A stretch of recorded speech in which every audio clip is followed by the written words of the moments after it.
Et pour parler davantage de ce sujet, nous avons le plaisir d'avoir avec nous en ligne Dr Raouf Gaafar, professeur d'économie. Bonjour docteur. Bonjour.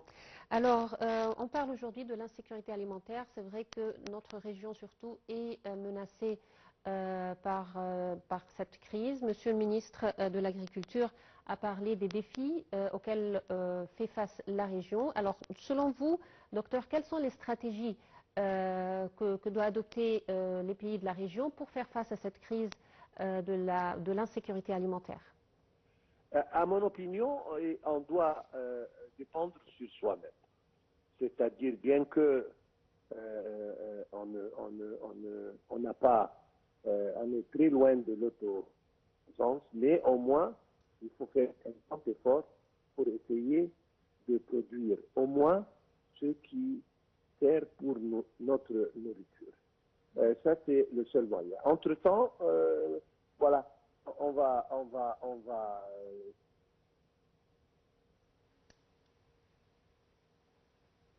Allô?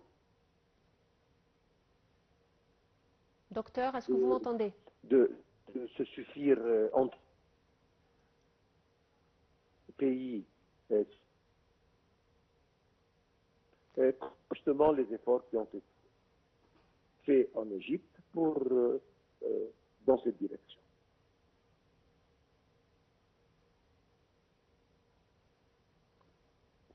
Apparemment, on a quelques problèmes techniques. Je ne sais pas si, docteur Raouf, est-ce que vous êtes toujours en ligne? Est-ce que vous m'entendez?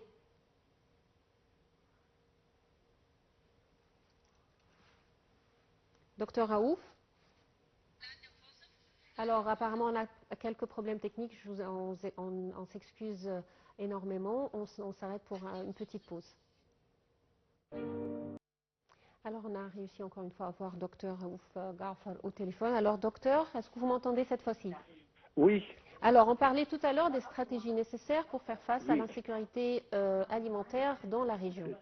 C'est ça. Et on disait qu'il faut dépendre sur soi-même pour arriver à le plus, disons, près possible de l'autosatisfaisance. Sinon, les pays de notre région, ils doivent coopérer d'une manière ou d'une autre pour essayer d'interchanger un peu les produits de façon à ce que on peut satisfaire le plus possible. Surtout pour les produits alimentaires, la nourriture.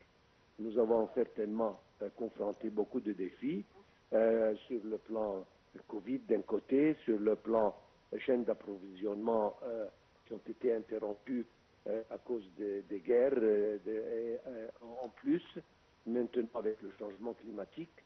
Donc, ça affecte la production, ça affecte notre nourriture. C'est pour ça qu'il faut trouver une solution. Chaque pays, certainement.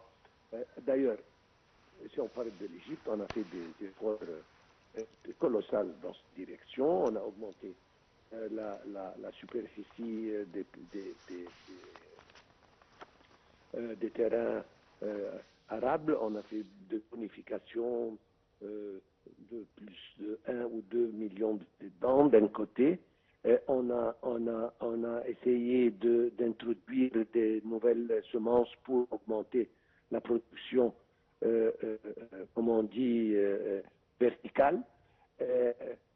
C'est-à-dire, on fait tout ce qui est possible pour ne pas dépendre sur les autres et au moins en ce qui concerne notre nourriture. Monsieur Raoult, j'aimerais quand même vous poser encore une petite question parce que je voulais savoir en fait quelles sont exactement les causes de cette pénurie d'eau par exemple, qu'on a beaucoup en parlé. On en parle beaucoup en ce moment, qu'on essaye de plus se faire de l'aquaculture pour essayer de réduire l'impact, l'insécurité alimentaire. Qu'est-ce que vraiment, en fait, quelle est la stratégie par rapport à ça? Quelles sont les nouvelles technologies implémentées par l'Égypte pour réduire l'insécurité alimentaire?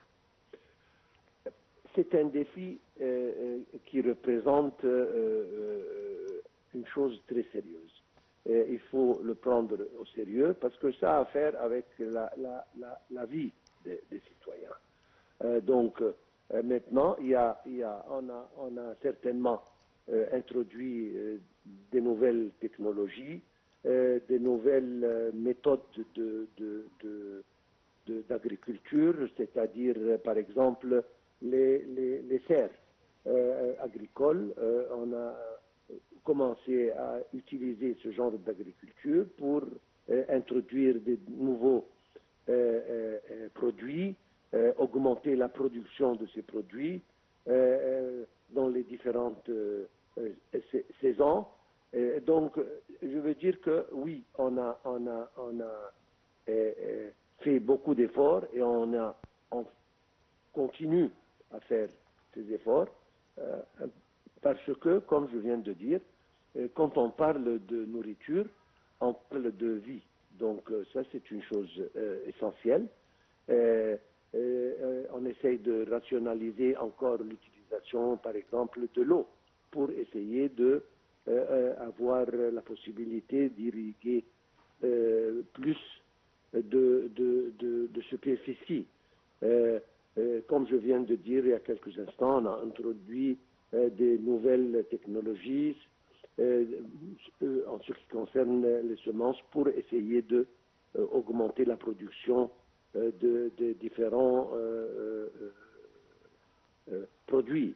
C'est-à-dire, on ne manque pas à faire tout ce qui est possible pour justement se suffire et pour ne pas justement arriver à une situation où les choses sortent de contrôle. Jusqu'à présent, ça va très bien en ce qui concerne l'Égypte. Beaucoup d'autres pays, surtout les pays africains, ils souffrent de ceci. On essaye de les aider, de s'entraider d'un côté ou de l'autre, mais c'est ce qu'on a discuté justement aux Émirats les derniers jours. Et c'est ce que notre ministre d'Agriculture a expliqué, ce que l'Égypte fait et ce que le monde entier doit faire.